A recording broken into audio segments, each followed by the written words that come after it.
Good morning all of you. आज हम यहाँ पर दूसरी क्लास जो एक जैसे शब्द होते हैं देखने में या फिर सुनने में, उच्चारण में लगभग एक जैसे होते हैं और उनका अर्थ अलग होता है, जिसको हम श्रुतिशम भिन्नार्थक शब्द बोलते हैं। तो इस टॉपिक को अभी हम कर रहे हैं और इस टॉपिक से रिलेटिव हमने एक पहली क्लास को कर रखा है। पहली क्लास आप में से अगर किसी ने नहीं देखी हुई है तो आप डिस्क्रिप्शन बॉक्स में दिए गए लिंक से देख सकते हैं। अगर आप में से कोई भी चैनल पर नया है तो चैनल को एक बार सब्सक्राइब ज़रूर कर लीजिए, बेल आइकन को प्रेस कर लीजिए, जिससे आपको समस्त नोटिफिकेशन समय से मिलते रहें। देखिए, ये बहुत ज़रूरी है कि आप इस पूरी क्लास को बहुत अच्छे से पढ़ें। हाँ, एक बात बिल्कुल तय है, जहाँ तक है इस पूरे टॉपिक से, जो हमने पिछली वाली क्लास ली थी और एक आज की जो क्लास है, इन दोनों ही क्लासेस से ये तो बिल्कुल पक्का है कि एक से अधिक प्रश्न आने की संभावना बहुत कम है। इसका जो प्रश्न आता है, एक ही प्रश्न पूछा जाता है, एक प्रश्न। लेकिन ये सिर्फ ऐसा नहीं होता कि जब आप क्लास ले रहे हैं तो यहाँ से सिर्फ आपका एक ही प्रश्न कंप्लीट होगा। कई बार क्या होता है कि इसमें विलोम शब्द, पर्यायवाची से रिलेटेड बहुत सारी ऐसी चीज़ें आती रहती हैं जो हमें कहीं ना कहीं दूसरे चैप्टर्स में फ़ायदा देती हैं। जैसे आपने फर्स्ट वाला यहाँ पर जो क्लास थी हमारी, उसको आपने पढ़ा होगा, आपने देखा होगा, तो उस क्लास में बहुत सारे ऐसे वर्ड आ रहे थे जिन वर्ड्स को हमने तत्सम तद्भव से रिलेट किया, जिनको हमने पर्यायवाची से रिलेट किया, जिनको हमने विलोम शब्द से यानी कि एंटोनियम्स से हमने यहाँ पर रिलेट किया था। तो इस तरह से कई चीज़ें ऐसी होती हैं, ये ज़रूरी नहीं है कि हम सिर्फ और सिर्फ एक ही टॉपिक को यहाँ पर कवर कर रहे हैं, बहुत सारी चीज़ें यहाँ पर कवर होती हैं। तो देखिए, आज की क्लास में हमारी जो संख्या है यहाँ पर शब्दों की, वो बहुत ज़्यादा है, काफ़ी है। तो टाइम को बिल्कुल ख़राब ना करते हुए हम यहाँ पर स्टार्ट करने वाले हैं। 37, शायद हमने 37 तक तो कर लिया था, कोई नहीं, दोबारा से 37 हो गया है। तो 37 से ही हम यहाँ पर फिर से स्टार्ट कर रहे हैं। और यहाँ पर एक एक, मतलब कल वाली जो क्लास थी उसमें मैंने आपसे कहा था कुछ ऐसे शब्द भी हैं जो कि व्यवहारिक हैं थोड़ा सा आपको समझने के लिए। लेकिन आज जो मैंने यहाँ पर शब्द रखे हुए हैं, एक भी शब्द यहाँ पर आप फालतू नहीं पढ़ेंगे, एक एक शब्द आप यहाँ पर इंपॉर्टेंट पढ़ने वाले हैं। ठीक है, कोई भी शब्द यहाँ पर फालतू नहीं होगा। चलिए स्टार्ट करते हैं। तो देखिए, पहला यहाँ पर दिया हुआ है अरि और अरि। अब देखिए, जैसा कि अभी मैंने आपसे कहा था कि पिछले चैप्टर से हमने रिलेट किया था, तो अरि से रिलेटिव देखिए हमने एक बार बात की थी, जब मैंने आपको बताया था कि देव का जो विलोम शब्द होता है वो क्या होता है। ठीक है, तो विलोम शब्द वाली जो क्लास थी उसमें हमने अरि लगा करके वहाँ पर क्या बनाया था, देव से देवरी बनाया था, दैत्य से दैत्यरी बनाया था। तो अरि का मतलब क्या होता है, शत्रु होता है। अरि का मतलब शत्रु होता है, ये हम पहले क्लास में पढ़ चुके हैं, किसी न किसी क्लास में पीछे आ चुका है, तो उसका यहाँ पर यूज हुआ। दूसरा यहाँ पर एक शब्द आ रहा है अरि, और अरि का मतलब है यहाँ पर देखिए, इस तरह से आपने कई बार देखा होगा, जैसे हम किसी को संबोधन करते हैं, किसी को बुलाते हैं, कहते हैं हे राम, अरे, ओ, इस तरह का जब शब्द हम बोलते हैं तो इसी तरह से यहाँ पर अरि लिखा गया है। अरे का स्त्रीलिंग यहाँ पर अरि है, मतलब किसी महिला के लिए जब हम महिला का संबोधन करेंगे तो यहाँ पर अरि शब्द का प्रयोग किया गया है। ठीक है, तो इन दोनों में ये डिफरेंस हुआ। बस आपको समझना यह है कि अरि और अरि ये दिखने में या पढ़ने में लगभग एक जैसे दिख रहे हैं, लेकिन इन दोनों का अर्थ क्या है। तो देखिए, प्रश्न कैसे पूछा जाता है, कई बार इस तरह से प्रश्न पूछा जाता है, अरि तथा अरि का जो सही विकल्प है या इसके अर्थ से संबंधित जो सही विकल्प है उसको चुनिए। तो विकल्प में दे रखा होगा, इस वाले अरि का कुछ और होगा, इसका कुछ और होगा, इस तरह से 4 विकल्प आपको दिए होंगे। लेकिन जिसमें अरि का अर्थ शत्रु और अरि का अर्थ संबोधन दिया होगा, वही वाला विकल्प आपका सही होगा। हो सकता है कंफ्यूज करने के लिए इस वाले अरि की जगह कई ऑप्शंस में शत्रु दे रखा हो, या इस वाले अरि की जगह पे संबोधन दिया हो, या इनके अलावा कोई और शब्द भी हो सकते हैं। लेकिन आपको समझना है कि अरि का मतलब शत्रु होता है, अरि का मतलब संबोधन होता है। तो जहां पर इन दोनों का अर्थ इस तरह का मिलेगा, हमारा वही ऑप्शन सही हो जाएगा। ठीक है, इसके बाद देखिए इंदिरा और इंद्रा। इंदिरा, इंदिरा किसको कहते हैं ये भी हमने पढ़ा हुआ है। इंदिरा हमने पढ़ रखा है पर्यायवाची में। इंदिरा लक्ष्मी जी को कहते हैं, जबकि इंद्रा जो है वो इंद्राणी को कहा जाता है, या इसका अर्थ इंद्राणी है। अब इसके अलावा देखिए, इसमें जो शब्द आ रहे हैं, बहुत ही इंपॉर्टेंट एक शब्द आएगा यहाँ पर, कुंजर। एक यहाँ पर लिखा हुआ है, देखिए ये शब्द आप खुद भी पढ़ सकते हैं, इसको कंजर लिखा हुआ है, और इसका मतलब होता है खान वदोष, खाना वदोष, या फिर घुमक्कड़ लोग जो होते हैं। घुमक्कड़ से मतलब जो कह सकते हो कि एक गुडविल वाले नहीं होते, जो बैड टाइप के मतलब बुरी संगति वाले व्यक्ति होते हैं, उनको हम इस तरह के वर्ड का प्रयोग करते हैं। जबकि कुंजर एक बहुत ही इंपॉर्टेंट पर्यायवाची है हाथी का, ठीक है। तो कुंजर किसका पर्यायवाची है? हाथी का, यानी कि कुंजर का अर्थ हाथी होता है। तो कई बार ऐसे शब्द होते हैं, जैसे हाथी के आपने बहुत सारे पर्यायवाची पढ़ लिए होंगे, कुंजर भी आपने पढ़ा होगा, लेकिन आपको यहाँ पर कुंजर और उससे रिलेटिव अगर कोई शब्द है तो इस तरह का आपको इस चैप्टर के अंतर्गत मिलेगा, अगर इससे रिलेटिव कोई भी शब्द है। जैसे यहाँ पर देखिए कड़ाई और कढ़ाई, दोनों में दिखने में एक जैसे हैं, दोनों ही अड़ा है और दोनों को ही हम कढ़ाई पढ़ सकते हैं, ठीक है। दोनों को ही कढ़ाई पढ़ सकते हैं, लेकिन इस वाले कढ़ाई का मतलब है शक्ति। जैसे कहते हैं कि बहुत ही कड़े निर्देश दिए, तो कड़े का मतलब शक्ति निर्देश। और ये वाला जो कढ़ाई है, ये वही है जो कपड़ों पर कढ़ाई होती है, जिसको हम कशीदा, जरदोजी या फिर चिकन भी कहते हैं, ठीक है, जरदोजी। अब देखिए एक क्वेश्चन ऐसा आया था, एक एग्ज़ाम हुआ था, मुझे एग्ज़ाम का नाम थोड़ा सा हाँ ठीक है, मुझे याद आया। एक एग्ज़ाम था जो मंडी इंस्पेक्टर का एग्ज़ाम था, और उस एग्ज़ाम में एक वर्ड आया था कि उत्तर प्रदेश के बदायूं जिले, आपके शहर का नाम था, बदायूं जिले की सहसवान तथा दातागंज तहसील, दो तहसीलों के नाम थे कि यहाँ पर एक स्पेशल कोई काम होता है, इस काम के लिए ये क्षेत्र जाने जाते हैं। अब हम लोग बदायूं में रहते हुए बहुत से ऐसे लोग होंगे जो इसको नहीं जानते होंगे, लेकिन यहाँ पर एक काम होता है कढ़ाई का, तो उसको यहाँ की भाषा में क्या कहते हैं? तो यहाँ की भाषा में उसको जरदोजी, और या फिर कुछ और वर्ड्स भी हो सकता है यूज़ करते होंगे, जरी जरदोजी, हाँ कुछ इस तरह का लिखा हुआ आया था, जरी जरदोजी ऐसा लिखा हुआ था, उसको क्या कहा जाता है, यहाँ की भाषा में क्या कहते हैं? तो ये बिल्कुल आपका नियरेस्ट, आप जहाँ रह रहे हैं, मतलब जो लोग बदायूं के हैं, तो बदायूं से बाहर के लोग अगर देख रहे हैं तो एक अलग बात हो गई, लेकिन ये शब्द वहाँ पर पूछा गया था। तो ये काफ़ी डीप, मतलब आप ये मत सोचिए कि इतना अच्छा प्रश्न आ गया, हमारे डिस्ट्रिक्ट से रिलेटिव आ गया। अब सोचिए, आपसे बदायूं ना दे करके उसने रायबरेली के किन्हीं दो तहसील की बात की होती जो आपने कभी सुने भी नहीं होते। ये बदायूं वालों के लिए, जिस डिस्ट्रिक्ट से रिलेटिव ये क्वेश्चन पूछा गया, उनके लिए तो बहुत सिंपल हो सकता है, लेकिन जिस डिस्ट्रिक्ट वालों ने बदायूं में किसी तहसील का नाम सुना भी ना हो कि दातागंज या फिर सहसवान कोई तहसील है, तो उनके लिए कितना टफ क्वेश्चन बनेगा। बहुत ज़्यादा डीप क्वेश्चन आप इसको कह सकते हो, क्योंकि अगर हमसे ही सोनभद्र के किसी डिस्ट्रिक्ट या किसी ब्लॉक के बारे ब्लॉक या फिर किसी तहसील के बारे में पूछा जाए, सोनभद्र के, इलाहाबाद के, तो हम लोग कहाँ बता पाएंगे? मतलब बहुत ज़्यादा डीप हो गया, डिस्ट्रिक्ट की बहुत ज़्यादा डीप नॉलेज जिसे होगी वही इसको बता पाएगा, बहुत ज़्यादा डीप क्वेश्चन हो गया। तो इस तरह से देखिए अगला है कृपण और कृपाण। देखिए कृपण का मतलब, ये बहुत ही एक इंपॉर्टेंट शब्द है यहाँ पर, कृपण। कृपण किसको कहा जाता है? जो कंजूस व्यक्ति होता है उसको कृपण कहा जाता है, ठीक है। जो बहुत ही कम खर्च करने वाला व्यक्ति होता है, मतलब कमाता है लेकिन खर्च बहुत कम करता है, थोड़ा थोड़ा करके, मतलब बमुश्किल पैसे निकालने की कोशिश करता है, ऐसे व्यक्ति को हम कंजूस कहते हैं, उसको कृपण भी कहा जाता है। वन वर्ड्स में ये सवाल पूछा जाता है कि ऐसा व्यक्ति जो बहुत कम खर्च करता है उसको क्या कहा जाएगा। हालांकि उसको अल्प व्ययी भी कहा जाता है, मित व्ययी भी कहा जाता है, लेकिन कृपण भी आता है। तो कृपण जो यहाँ शब्द आप देख रहे हैं, ये जो आपका एग्जाम हुआ था 2015 में राजस्व विभाग से रिलेटिव लेखपाल का, उसमें ये कृपण शब्द वहाँ पर इसी तरह से पूछा गया कि जो कम खर्च करने वाला व्यक्ति होता है उसको हम क्या कहते हैं, एक शब्द में हम उसे क्या कहेंगे। अब देखिए कृपाण की अगर बात करें तो कृपाण का मतलब यहाँ पर कटार है। कटार क्या होता है? हाँ, ये एक तरह का हथियार हुआ कटार, ठीक है। तो कृपाण कटार को कहेंगे। इसके अलावा दो शब्द आपके यहाँ पर और है, एक है गुरु और एक है गुरु, ठीक है। तो ये वाला जो गुरु है ये तो शिक्षक होता है, ये सभी को पता है, और एक ये है गुर।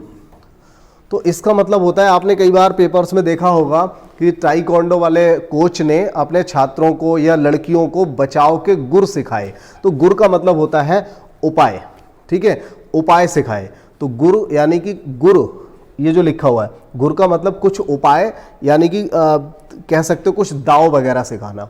तो दाव या उपाय, गुर एक ही बात है, जबकि ये जो गुरु लिखा हुआ है इसका अर्थ क्या है? शिक्षक है। तो ऐसे बहुत सारे शब्द आपको यहाँ पर मिलने वाले हैं। इसमें देखिए पूरे में अगर मैं सबसे ज़्यादा रिपीट की अगर बात करूँ तो सबसे ज़्यादा रिपीट होने वाले आपके ये वाले हैं, लेकिन कोई भी किसी से कम नहीं है, सारे के सारे इंपॉर्टेंट है। अरि, कुंजर, कृपण, ये सबसे ज्यादा रिपीट होने वाले शब्द थे, सबसे ज्यादा ये पूछे जाते हैं। अब देखिए इसके बाद अगला एक देखिए काफी सिंपल सा एक शब्द आपके सामने है और इसमें बहुत सारे इंपॉर्टेंट हैं। द्रव और द्रव्य। बहुत से लोग ऐसे होंगे जिनको इसका अर्थ अच्छे से नहीं पता होगा, उस चीज को वो नहीं समझ पाते। द्रव का मतलब होता है लिक्विड। द्रव का मतलब क्या होता है? लिक्विड यानी कि तरल। ठीक है, जो पानी जैसा पानी हो गया, दूध है, मट्ठा है या तेल है, ये सब क्या है?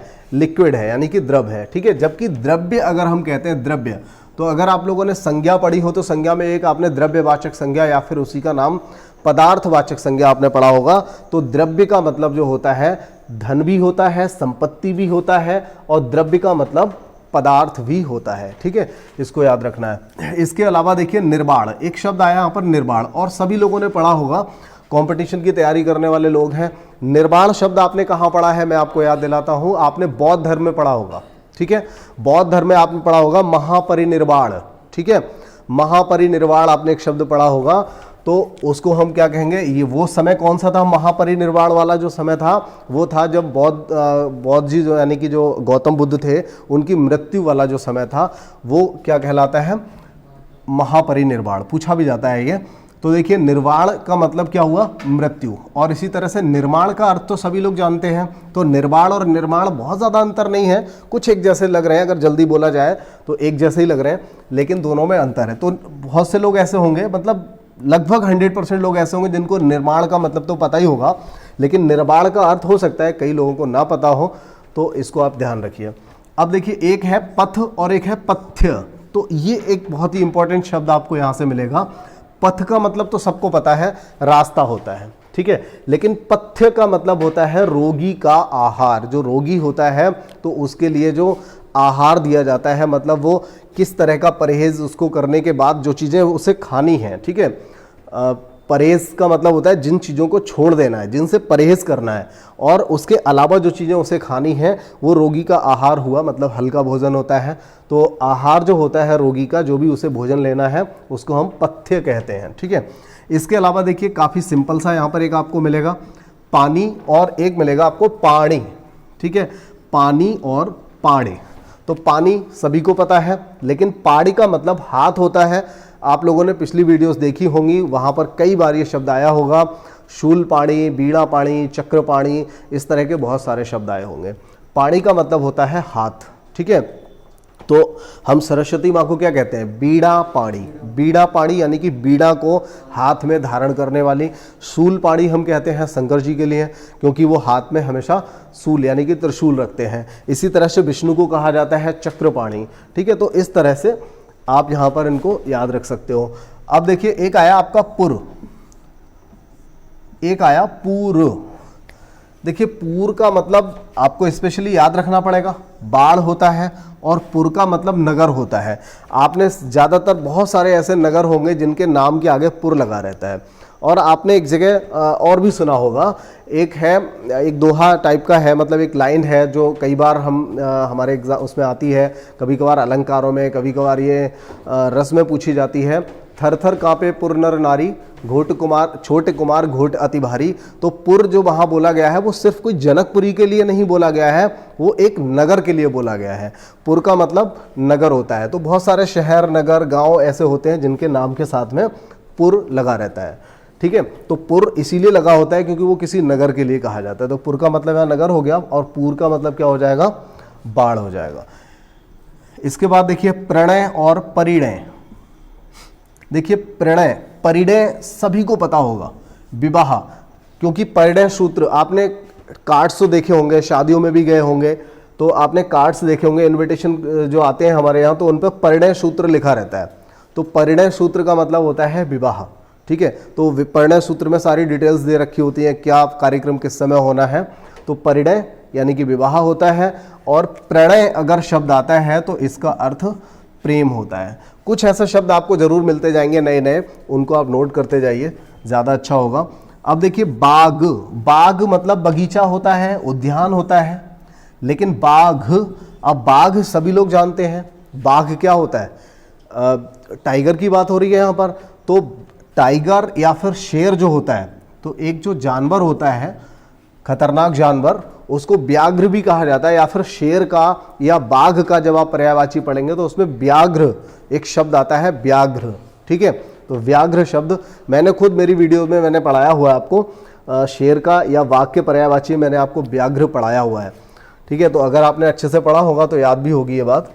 अब देखिए अगला काफी इंपॉर्टेंट है, शोक। सबको पता है शोक का मतलब क्या होता है, शोक का मतलब दुख होता है, और शौक, शौक का मतलब होता है चाव, चाव, या फिर इसी को एक शब्द, नया शब्द आपको यहां पर मिला, व्यसन भी कहा जाता है। ठीक है, व्यसन और चाव का एक ही मतलब है, लेकिन वर्डिंग है, पूछी गई है इसलिए यहां पर रख दिया गया। चाव से मतलब तो समझ रहे हैं ना, कहते हैं शौक, एक तरफ चाव। आपने एक वर्ड सुना होगा कि इस बच्चे को ना मोबाइल चलाने का बहुत चाव है, या फिर इस बच्चे को खेलने का बहुत चाव है, यानी कि शौक है।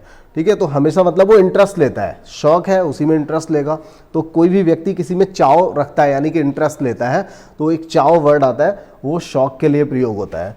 तो शोक और शौक दोनों में एक सिंपल सा अंतर है, समझ में आता है। शोक सभी लोग जानते हैं, शोक का मतलब दुख होता है, और शौक वही होता है जो हम लोग अपने खुशी के लिए करते हैं, अपने चाव के लिए करते हैं। आफ्टर इट देखिए नेक्स्ट स्लाइड में हमें क्या मिलेगा। यहाँ पर क्वेश्चंस तो काफ़ी हैं, अभी हम 50 तक ही पहुँच पाए हैं, और कोशिश करेंगे कि इसी में सारे निपट जाएं, और बहुत जल्दी से कोर्स होने के बाद फिर हमें इनका रिवीजन भी करना है, टॉपिक वाइज भी करेंगे एक एक क्लास, और उसके बाद में कंप्लीट भी करेंगे। देखिए अगला काफ़ी इंपॉर्टेंट शब्द आपको यहाँ पर मिला, सूर, शूर और सूर। ये हो गया शूर और ये सूर। तो ये वाला जो सूर है ये तो सूरदास जी वाला सूर है, ठीक है ना, सूर का मतलब अंधा। और ये जो शूर है ये हो गया वो शूरवीर, आपने सुना होगा शूरवीर, महाराणा प्रताप, इस तरह से आपने नामों के साथ में पढ़ा होगा इसको। शूर किसको कहते हैं, वीर को कहते हैं। अब देखिए श्रवण का मतलब क्या होता है, सुनना। ठीक है, श्रवण का मतलब सुनना होता है, जबकि श्रमण अगर वा की जगह माँ आ जाता है, श्रमण हो जाता है, तो इसका अर्थ हो जाता है सन्यासी। जो जो नए शब्द मिलते जाएं उनको याद रखिए। श्रवण काफ़ी इंपॉर्टेंट है, उसके साथ में लगा करके आपको श्रवण दिया जा सकता है। अब देखिए एक है सर्ग और एक है स्वर्ग। तो देखिए सर्ग जो होता है वो अध्याय होता है, सर्ग मीन्स अध्याय होता है, पढ़ा होगा ये शब्द तो, अध्याय का पर्यायवाची अगर कभी पढ़ा हो। और सर्ग जो है, कुछ ऐसी हिंदी की किताबें होती हैं जिनमें इसको अध्याय की जगह पे सर्ग लिखा रहता है। हिंदी की कुछ किताबें ऐसी होती हैं उनमें आपको सर्ग शब्द आपने सुना होगा। अध्याय का मतलब सर्ग या सर्ग का मतलब अध्याय होता है। और स्वर्ग क्या है, एक लोक है। ठीक है, ऐसे ही बाकी और भी नरक भी है, यमलोक भी है, लेकिन स्वर्ग एक लोक है। अब देखिए एक और ज़्यादा इंपॉर्टेंट आपके सामने मिला है, कई बार पूछा गया है। हिया, मैं नहीं कह रहा हूँ कि हिया पूछा गया है, लेकिन है कई बार पूछा गया है का पर्यायवाची या है किसका पर्यायवाची है, तो ये घोड़े का पर्यायवाची होता है। और हिया, हिया का मतलब हृदय होता है। ठीक है, अगर आप लोगों ने मेरे साथ में कुछ ऐसे चैप्टर्स होंगे तो बहुत से ऐसे शब्द हैं, हिया वर्ड भी आपने पढ़ा होगा, मेरे मुंह से ही सुना होगा, मेरी ही क्लासेस में आपने हिया वर्ड सुन रखा होगा। हिया का मतलब हृदय होता है। बहुत ज़्यादा चीज़ें अगर मैं एक्सप्लेन करूँगा तो टाइम ज़्यादा लग जाएगा। अब देखिए इसके बाद 55 नंबर आ रहा है यहाँ पर, और यहाँ पर 3 शब्द दिए हुए हैं, असन, आसन और आसन्न। असन, आसन और आसन्न।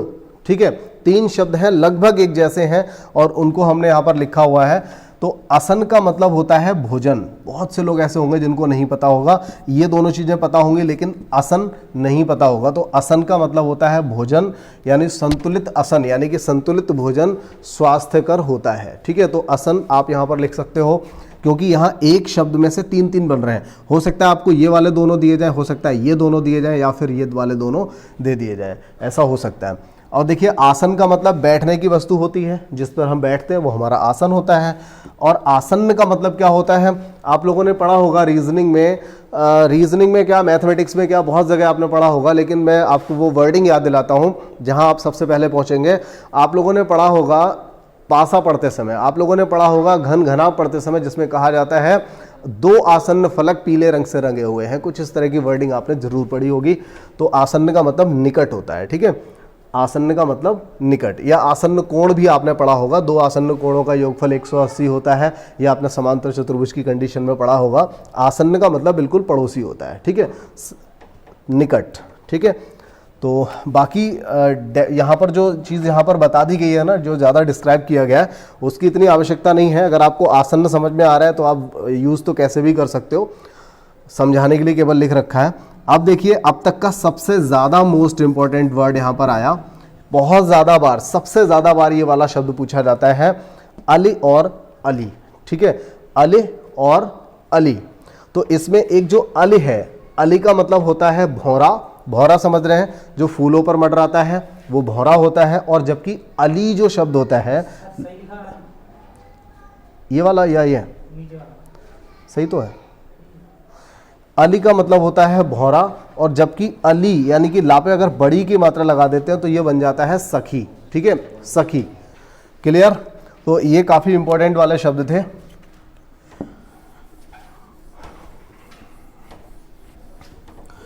अली अली कई बार पूछा गया है,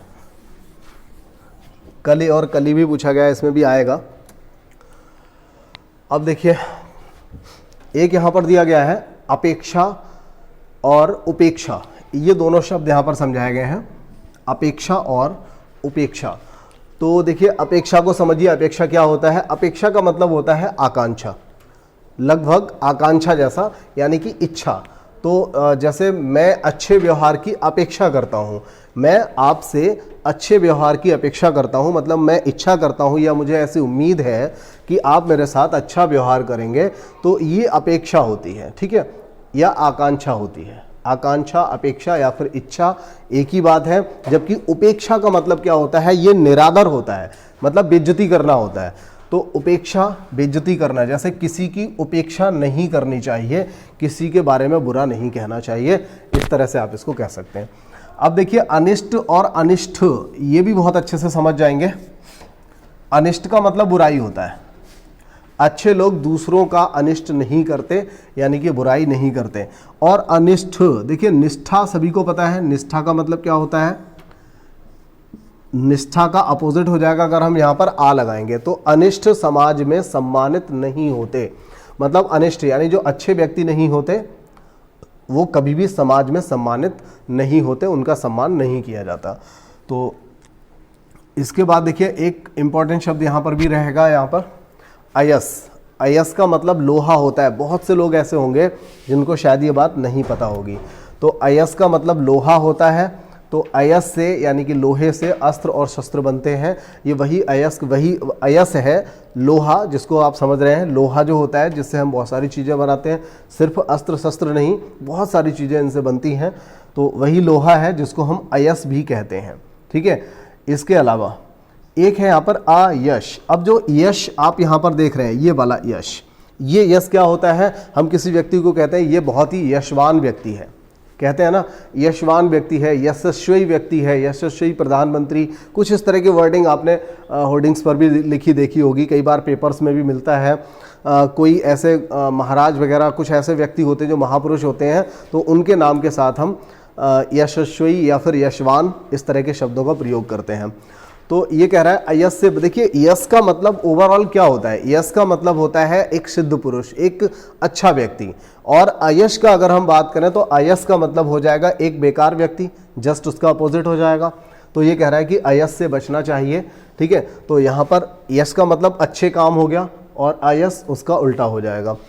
अब देखिए, एक यहाँ पर एक शब्द आता है द्वीप, ये वाला द्वीप, इस तरह से लिखा जाएगा, द्वीप, ठीक है। तो द्वीप का मतलब क्या होता है? हाथी होता है। द्वीप का मतलब हाथी होता है। और जबकि द्वीप यानी कि इस तरह से अगर हम लिख देते हैं तो ये वाला द्वीप आपको पता है, ये टापू होता है ना, टापू या महाद्वीप होता है, जिसको आप पढ़ते हो कि हमारा पूरा संसार जो है वो 7 महाद्वीपों में बटा हुआ है। तो ये वही वाला टापू या फिर द्वीप हो गया। जबकि अगर छोटी की मात्रा लगी रहती है तो इसका मतलब द्वीप यानी कि ये क्या हो जाएगा? हाथी हो जाएगा, ठीक है। तो इसके बाद देखें और आगे,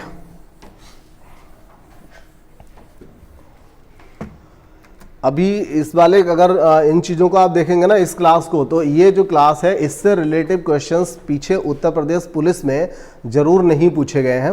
पिछले आप 2013 से बात करिए, 2009-10 वाले पेपर से भी बात करेंगे तो एक भी प्रश्न ऐसा नहीं पूछा गया। थोड़ा सा 19 का मुझे अच्छे से याद नहीं है अगर पूछा गया हो तो, अदरवाइज ये प्रश्न नहीं पूछा गया। लेकिन UPSSC के थ्रू जो एग्ज़ाम आता है, जो आपका लेखपाल आने वाला है, आपका राजस्व विभाग का एग्ज़ाम आने वाला है, तो इस तरह के एग्ज़ाम में यहाँ से डेफिनेट एक प्रश्न पूछा जाएगा, हर हालत में पूछा जाएगा। या फिर RO ARO का है, और फिर ये टॉपिक तो हिंदी का ही है, तो ये बहुत बड़ी बात नहीं कि इस बार उत्तर प्रदेश पुलिस में या जेल पुलिस में किसी न किसी एग्ज़ाम में यहाँ से भी क्वेश्चन पूछा जाए। अब देखिए एक काफ़ी इंपॉर्टेंट क्वेश्चन आपको फिर से यहाँ पर मिला, और नीर का अर्थ सभी को पता है, पानी होता है, कोई डिस्कस नहीं करना। नीड आपने एक वर्ड भी पढ़ा होगा, वो घोंसले से रिलेटिव ही है, एक लाइन आपने पढ़ी होगी, एक टाइटल आपको पता होगा, नीड का निर्माण फिर।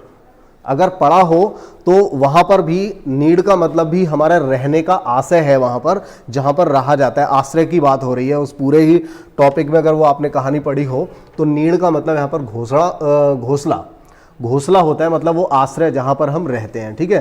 तो ये नीड हुआ, एक हुआ नीर का मतलब पानी, और नीड का मतलब क्या है, आश्रय या फिर घोंसला। स्पेशली हम घोंसले के लिए ही नीड कहते हैं। अब देखिए दो शब्द यहां पर फिर से आए, पुरुष सभी को पता है, लेकिन पुरुष से रिलेटिव दूसरा एक शब्द है यहां पर, परुष। पुरुष सबको पता है, और छोटा उ की मात्रा अगर हम हटा लेते हैं यहां से तो ये बन जाता है परुष, और परुष का मतलब होता है कठोर। और कठोर के लिए सबसे अच्छा एग्जाम्पल यहां पर दिया हुआ है पत्थर। तो पत्थर क्या होता है, पत्थर। अब देखिए एक बात यहां पर आप रिवाइज करते चलें, पत्थर का तत्सम क्या होता है, प्रस्तर। मैंने आपको बताया भी था UPSSC में कई बार, 2 बार तो मेरे खुद के एग्जाम में जो मैं एग्जाम में देने बैठा हूं, उन एग्जाम्स में भी मैंने पत्थर को प्रस्तर ये कई बार मैंने पढ़ा हुआ है। और एक इसका और मैंने आपको बताया था, वो था पाहुन, ठीक है, पाहन या पाहुन, इसको भी मैंने आपको बताया था पिछली क्लासेस में। तो अगर रेगुलर क्लासेस देखी हैं तो वो चीज़ें आपको एक एक करके याद आ रही होंगी, ठीक है। तो परश का मतलब यहाँ पर कठोर होता है, क्लियर। इसके बाद देखिए मध्य का मतलब क्या होता है, शराब होता है, और मध्य का मतलब बीच होता है, पता होगा, काफ़ी सिंपल सा था। इसके बाद देखिए सूची के यहाँ पर 3 शब्द हैं, एक सूची ये वाला लिखा हुआ है, फिर से सेम सूची फिर से वही लिखा हुआ है, और एक यहाँ पर सूची कुछ इस तरह से देखिए लिखा हुआ है। सूची को 2 जगह लिखा है, मतलब 2 अलग अलग अर्थ इसके हो सकते हैं, 2 अलग अलग अर्थ होंगे। एक सूची का मतलब होता है लिस्ट होता है ना, जो हम सूची बनाते हैं किसी की, कुछ छात्रों की सूची, कुछ कर्मचारियों की सूची, यानी लिस्ट, या सामान की सूची। तो लिस्ट जो होती है उसको हम विवरणिका, यानी कि विवरण होता है उस सूची का, उस सामान का, उस लिस्ट, वो जो पूरी लिस्ट होती है वो विवरणिका होती है। तो यहाँ पर हम सूची का प्रयोग विवरणिका के लिए, यानी कि जो लिस्ट होती है उसके लिए भी करते हैं। और एक सूची का मतलब होता है सुई, और ये भी आपने पढ़ा होगा, यहाँ पर देखिए आपने पढ़ा होगा तत्सम तद्भव में कि सुई का तत्सम क्या होता है, सूची होता है। पढ़ा होगा, जरूर पढ़ा होगा, तत्सम तद्भव में मेरी क्लास में ये शब्द आ चुका है। और इसके अलावा जो शुचि शब्द आया है, शुचि का अर्थ यहाँ पर पवित्र है। तो ये एक नोट करने वाला शब्द आपके लिए रहेगा, आप इसे लिख सकते हैं अगर नहीं पता है। बाकी ये तो पता होंगे, लिस्ट सभी को पता होगा, सूची का मतलब सुई होता है, अगर तत्सम तद्भव की क्लास ली है तो आई थिंक सभी लोगों को पता होगा। और देखिए सूची का मतलब जो है,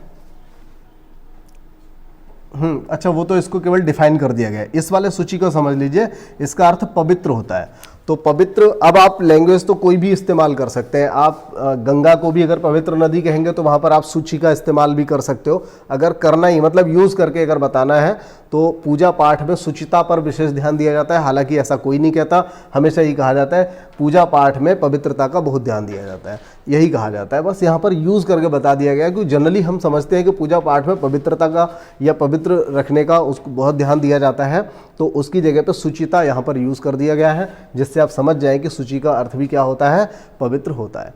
ठीक है, तो 64 क्वेश्चंस तक या 64 शब्दों तक हम जा चुके हैं, और 64 के साथ साथ मतलब सभी के पेयर तो हैं ही कम से कम। ये टोटल अभी तक हमने पढ़े हैं दोनों क्लासेस में, और अगली 2-3 स्लाइड में ये सारा काम भी खत्म हो जाएगा हमारा। अब देखिए एक आया यहाँ पर शौर्य, और शौर्य को हम यहाँ पर सूरता भी कह रहे हैं, और ये शब्द हमने पढ़ा हुआ है, अभी अभी हमने पढ़ा था सूर और सूर, दोनों में अंतर पढ़ा था। सूर का मतलब अंधा था, जबकि शूर का मतलब वीर था। ठीक है, ये हमने पढ़ा था। तो यहाँ पर भी शौर्य या सूरता, ये देखिए वही एग्जाम्पल उन्होंने दे दिया कि राणा प्रताप शौर्य के प्रतीक थे, यानी कि सूरता के, शूरवीर थे यानी कि सूरता के प्रतीक थे। इसके अलावा देखिए एक ये शौर्य लिखा हुआ है, या फिर हम उसे सौर लिखें, तो इन दोनों का ही अर्थ क्या हो जाएगा? सूर्य से संबंधित। सौर मंडल होता है, सोलर या सौर, इस तरह के जो वर्ड होते हैं किससे संबंधित होते हैं? सूर्य से। ठीक है, तो शौर्य तेज से ही हम जीवित रहते हैं, तो यहाँ पर इसका हमने प्रयोग कर लिया। शौर्य या सौर का मतलब सूर्य या सूर्य से संबंधित होता है, ये आपको ध्यान रखना है।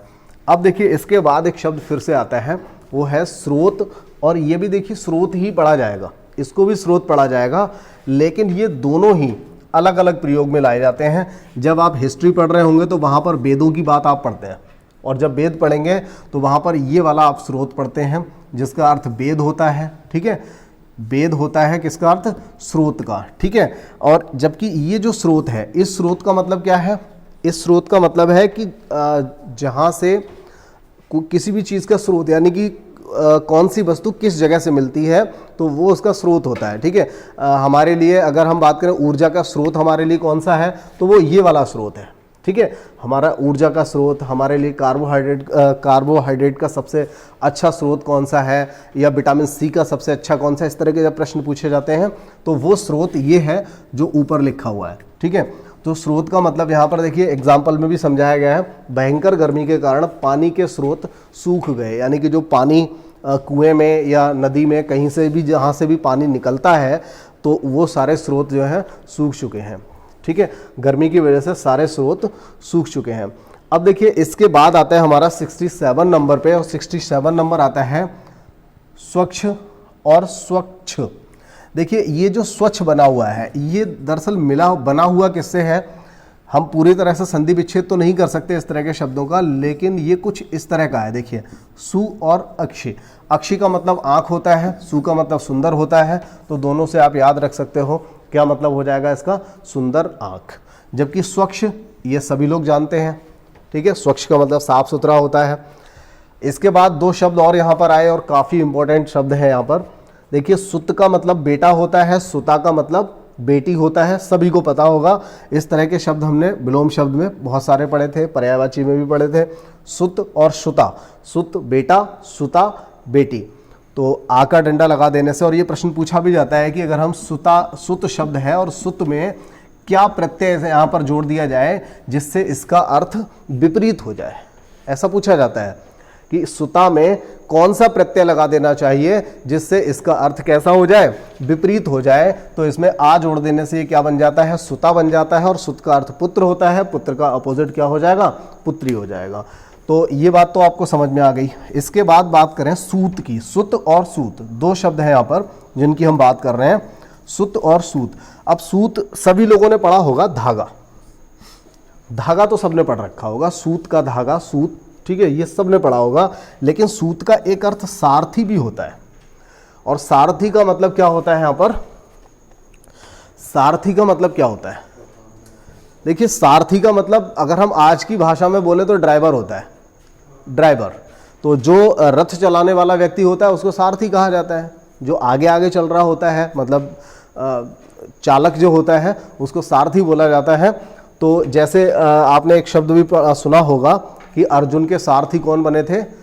कृष्ण बने थे। तो ये शब्द भी आपने पढ़ा होगा, और वहाँ पर आपने सारथी पढ़ा होगा। इसके अलावा एक और भी शब्द आता है, सूर्य का सारथी अरुण होता है। ये शब्द भी आपने पढ़ा होगा। सूर्योदय से पहले कौन सा समय होता है? तो वहाँ अरुणोदय आता है। हिंदी जब पढ़ते रहते हैं तो इस तरह के सारे शब्द आपके सामने आते रहते होंगे। कुछ शब्द जरूर नए मिलेंगे, लेकिन बहुत सी चीज़ें ऐसी रहेंगी, अगर आप पहले से पढ़ते आ रहे हैं तो कई चीज़ें ऐसी रही होंगी जो आपको मिलती रही होंगी। बहुत सारे ऐसे शब्द रहे होंगे इसमें। चलिए इसके बाद देखिए आगे है सुक। ये देखिए सुक से रिलेटेड भी हम बात कर चुके हैं। सुक, शुक शब्द की भी हम बात कर चुके हैं। सुक, सुक का मतलब तोता होता है। सुक का मतलब तोता, या उसको हमने दाड़िम प्रिय भी कहा था, ध्यान करिए, रक्ततुंड भी कहा था। ये सभी हमने पर्यायवाची में पढ़े थे। सुक का अर्थ सुग्गा भी हमने पढ़ा था। ठीक है, सुआ भी पढ़ा था। ये सारे शब्द हमने पढ़े थे। तो देखिए सुक का अर्थ क्या होता है, शुग्गा या फिर तोता होता है। शुक डाल पर बैठा अमरूद खा रहा है, ठीक है। इसके अलावा एक आया सूक, तो सूक यहाँ पर क्या है, देखिए सुक काफ़ी इंपॉर्टेंट शब्द था, लेकिन उसके साथ में जब भी इस चैप्टर से रिलेटेड पूछा जाएगा तो कभी अकेला सुक थोड़ी पूछा जाएगा, सुक के साथ में सूक जरूर दे रखा होगा, तभी तो देखिए सुक का अर्थ सभी को पता होगा, लेकिन सूक में आकर के अटक जाएंगे।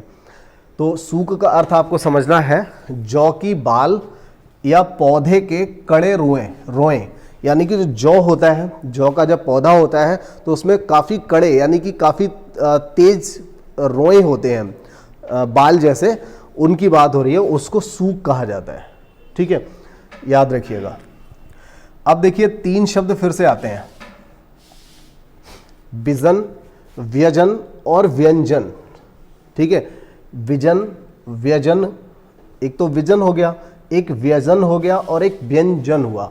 तो देखिए इन सभी को पढ़ते हैं। विजन का मतलब यहां पर क्या है, बाकी तो दोनों आपने सुने होंगे, मनुष्य रहित।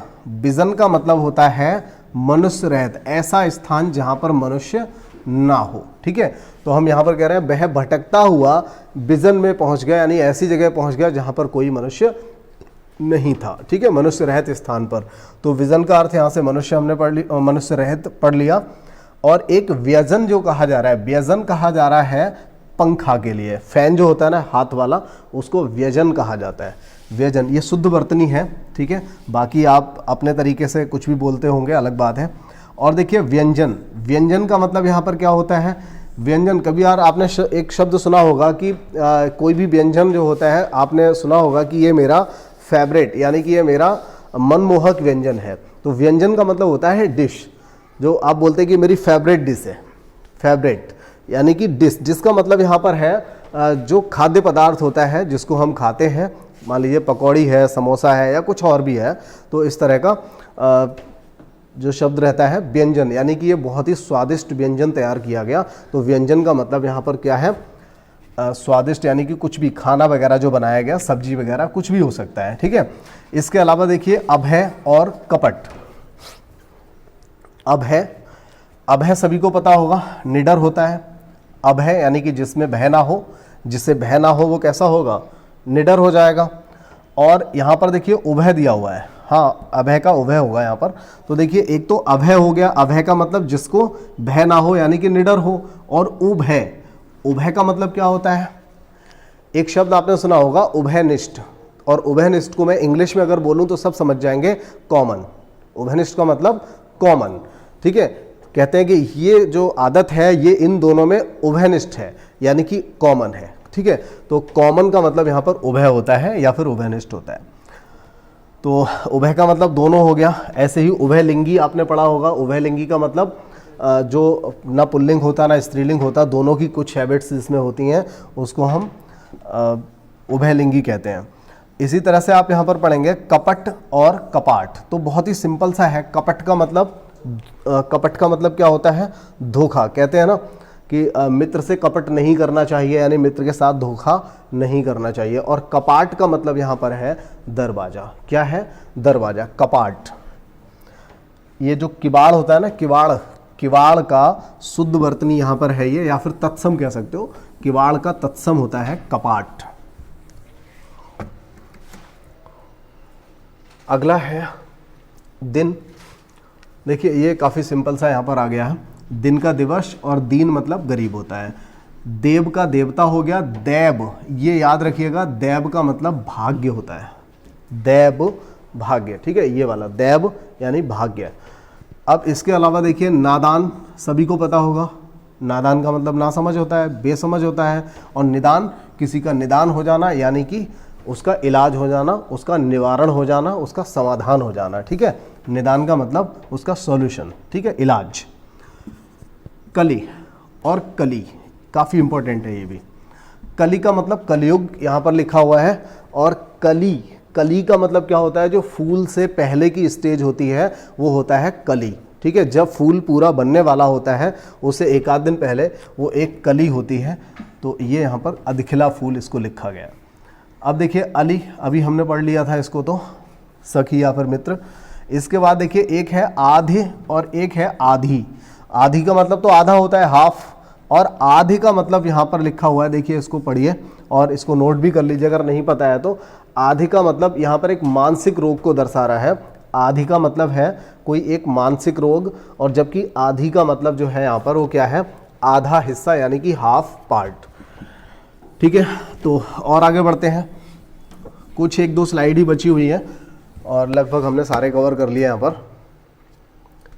अगला है अवश्य। अवश्य सभी को पता है, अवश्य का मतलब जरूर होता है, लेकिन अवश्य यानी कि जो बस में ना हो, जब बस ना चले, जब हमारा बस ना चले तो हम क्या हो जाएंगे, लाचार हो जाएंगे।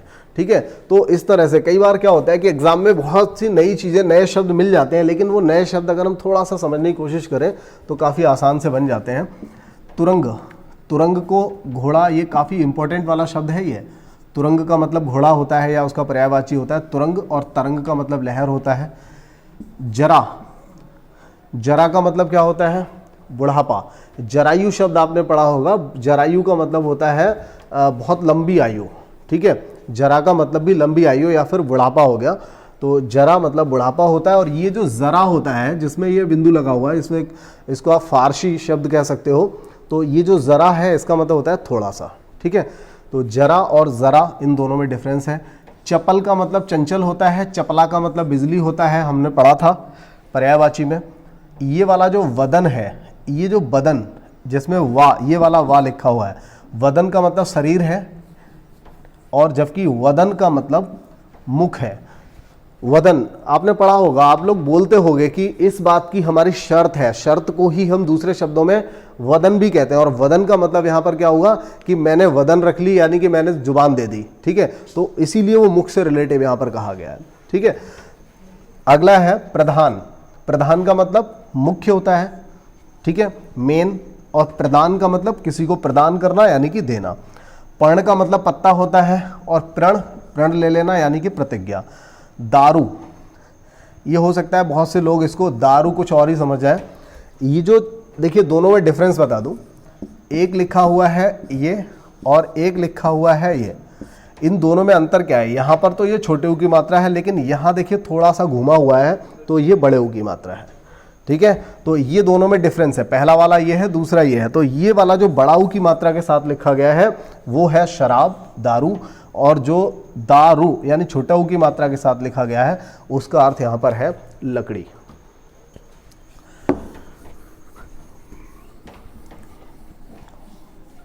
+90 लगभग 95-94 के आसपास हम टोटल यहाँ पर पढ़ रहे हैं इस टॉपिक में, और 94 इतना ही है।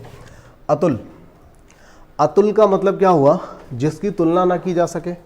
और अतल, जिसका तल ना हो। अतल मतलब जिसका तल ना हो, और अतुल जिसकी तुलना ना की जा सके। ठीक है, तो अतल यानी कि तलहीन, जिसका कोई तल ना हो। ठीक है, इसी तरह से एक शब्द है यहाँ पर, ये कई बार पूछा जा चुका है, इत्र। इत्र का मतलब क्या होता है, सुगंध, जो परफ्यूम जिसको हम कहते हैं वही इत्र होता है। इत्र और परफ्यूम में थोड़ा सा डिफरेंस है। इत्र जो हुआ करता था बहुत पहले के टाइम में, आपने पढ़ा होगा हिस्ट्री में भी इत्र का जिक्र किया गया है।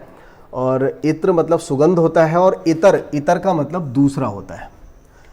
तड़ाक का मतलब जल्दी होता है, और जबकि तड़ाग तालाब को कहते हैं। अर्क सूर्य, सारे पर्यायवाची पढ़ रखे हैं। अर्ध पूजा का जल, ये देखिए जो अर्घ, अर्घ लिखा हुआ है, अर्ध नहीं है ये, अर्घ, यहाँ पर घा है। पूजा के टाइम में शब्द का प्रयोग किया जाता है अर्घ देना। ठीक है, अर्घ तो ये वही है जो जल चढ़ाने वाला जो होता है, पूजा का जल, तो उसको हम अर्घ कहते हैं, जबकि अर्क का मतलब सूर्य होता है। इसके बाद गदा एक हथियार होता है जो हमेशा बजरंगबली पे मिलता है, और एक गधा जो कि जानवर है। गण का मतलब समूह होता है, शिक्षक गण, विद्यार्थी गण, हालांकि विद्यार्थी के साथ गण का प्रयोग नहीं होता। कृषक गण, तो गण का मतलब समूह होता है, जहाँ पर उसका बहुवचन बनाने के लिए हम क्या करते हैं, गण का प्रयोग कर लेते हैं। जबकि गण्य, गण्य का मतलब होता है गिनने योग्य, जिसको गिना जा सके वो गण्य होता है।